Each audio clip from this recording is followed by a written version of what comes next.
আউযু বিল্লাহি মিনাশ শাইতানির রাজিম বিসমিল্লাহির রহমানির রহিম।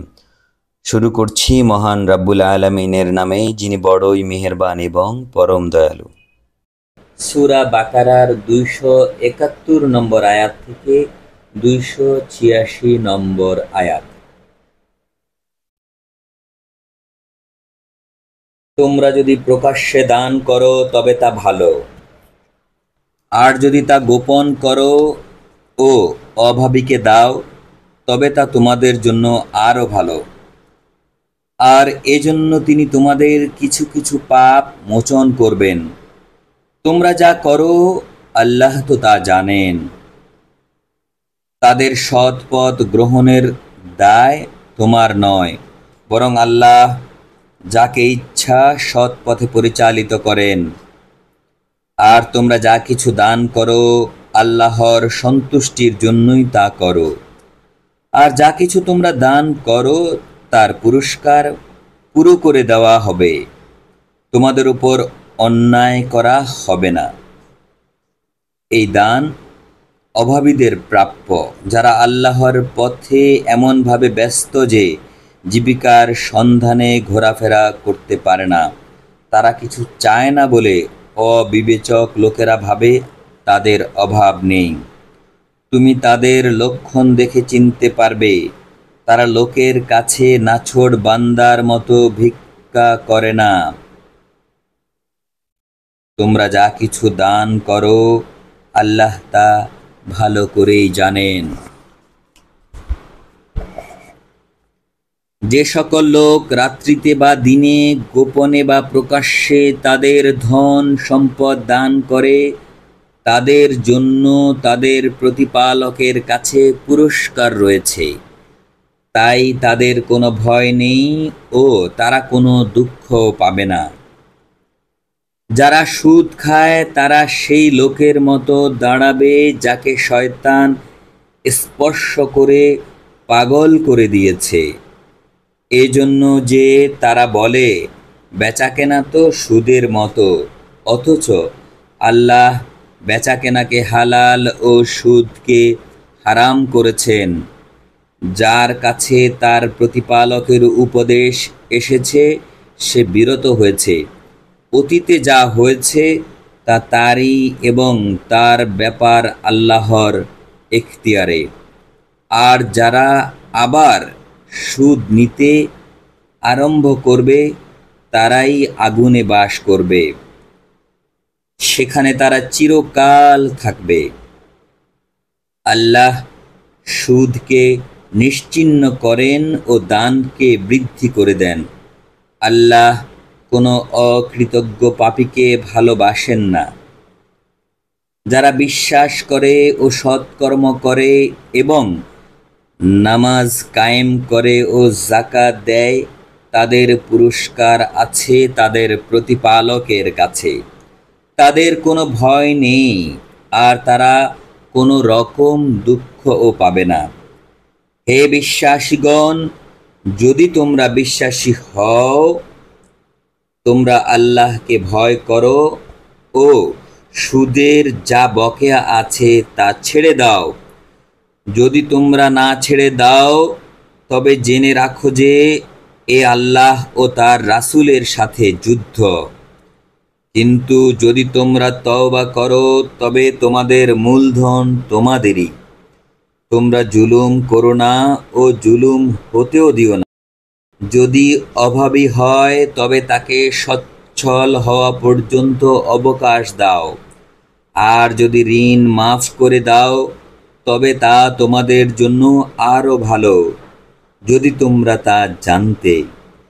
আর তোমরা সেই দিনকে ভয় করো যেদিন তোমাদেরকে আল্লাহর কাছে ফিরিয়ে আনা হবে, তারপর প্রত্যেককে তার কর্মফল পুরোপুরি প্রদান করা হবে, আর তাদের ওপর কোনো জুলুম করা হবে না।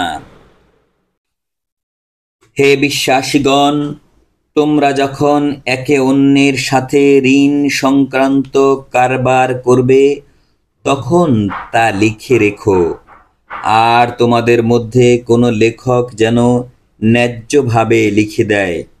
লেখক লিখতে অস্বীকার করবে না, যেহেতু আল্লাহ তাকে শিক্ষা দিয়েছেন, সুতরাং সে যেন লেখে। আর ঋণ গ্রহীতা যেন লেখার বিষয় বলে দেয় ও তার প্রতিপালক আল্লাহকে ভয় করে, আর কিছু যেন কম না লেখায়। কিন্তু ঋণ গ্রহীতা যদি নির্বোধ বা দুর্বল হয় বা লেখার বিষয়বস্তু বলে দিতে না পারে, তবে যেন তার অভিভাবক ন্যায্যভাবে লেখার বিষয়বস্তু বলে দেয়। আর তোমাদের পছন্দ মতো 2 জন পুরুষকে সাক্ষী রাখবে। আর যদি 2 জন পুরুষ না থাকে, তবে 1 জন পুরুষ ও 2 জন স্ত্রীলোক। স্ত্রীলোকদের মধ্যে 1 জন ভুল করলে তাদেরকে অন্যজন স্মরণ করিয়ে দিবে। সাক্ষীদেরকে যখন ডাকা হবে, তখন যেন তারা অস্বীকার না করে। আর এই ঋণ কম হোক বা বেশি হোক, মেয়াদ লিখতে তোমরা বিরক্ত হয় না। আল্লাহর কাছে এই বেশি ন্যায্য ও প্রমাণের জন্য বেশি পাকাপোক্ত। আর তোমাদের মধ্যে যেন সন্দেহ না জাগে, তার জন্য প্রশস্ত। কিন্তু তোমরা পরস্পর যে ব্যবসার নগদ আদান প্রদান করো, তা তোমরা না লিখে রাখলে কোনো দোষ নেই। তোমরা যখন পরস্পরের মধ্যে বেচাকেনা করো, তখন সাক্ষী রেখো। লেখক ও সাক্ষী যেন ক্ষতিগ্রস্ত না হয়। যদি তোমরা তাদের ক্ষতিগ্রস্ত করো, তবে এ হবে তোমাদের জন্য অন্যায়। তোমরা আল্লাহকে ভয় করো, আল্লাহই তো তোমাদের শিক্ষা দেন। আল্লাহ সকল বিষয়ে ভালো করেই জানেন। যদি তোমরা সফরে থাকো এবং কোনো লেখক না পাও, তবে বন্ধক রাখা বৈধ। তোমরা একে অপরকে বিশ্বাস করলে যাকে বিশ্বাস করা হয় সে যেন আমানত ফেরত দেয় এবং তার প্রতিপালক আল্লাহকে যেন ভয় করে। আর তোমরা সাক্ষ্য গোপন করো না। প্রকৃতপক্ষে যে তা গোপন করে তার অন্তর তো অপরাধ করে। তোমরা যা করো আল্লাহ তা ভালো করেই জানেন। আকাশ ও পৃথিবীতে যা কিছু আছে সবই আল্লাহর। তোমাদের মনে যা আছে তা প্রকাশ করো বা গোপন রাখো, আল্লাহ তার হিসাব তোমাদের কাছ থেকে নেবেন। তারপর যাকে ইচ্ছা তিনি ক্ষমা করবেন এবং যাকে খুশি শাস্তি দেবেন। আল্লাহ তো সর্ববিষয়ে সর্বশক্তিমান।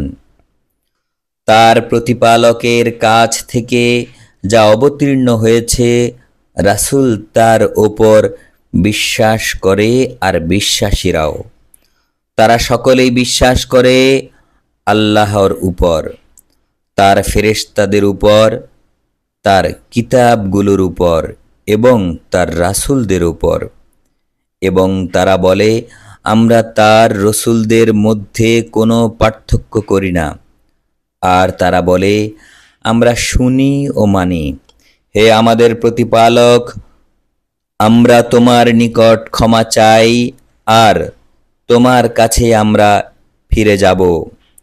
আল্লাহ কাউকেই তার সাধ্যের অতিরিক্ত দায়িত্বভার দেন না। ভালো ও মন্দ যে যা উপার্জন করবে তা তারই। তোমরা প্রার্থনা করো, হে আমাদের প্রতিপালক, যদি আমরা ভুলে যাই বা ভুল করি তবে তুমি আমাদেরকে অপরাধী করো না। হে আমাদের প্রতিপালক, আমাদের পূর্ববর্তীদেরকে যে ভারী দায়িত্ব দিয়েছিলে আমাদের ওপর তেমন দায়িত্ব দিও না। হে আমাদের প্রতিপালক, তুমি এমন ভার আমাদের উপর দিও না যা বইবার শক্তি আমাদের নেই। আর আমাদের পাপ মোচন করো আর আমাদেরকে ক্ষমা করো আর আমাদের উপর দয়া করো। তুমি আমাদের অভিভাবক। অতএব অবিশ্বাসী সম্প্রদায়ের বিরুদ্ধে তুমি আমাদের জয়যুক্ত করো। মহান আল্লাহ যা বলেছেন সত্য বলেছেন।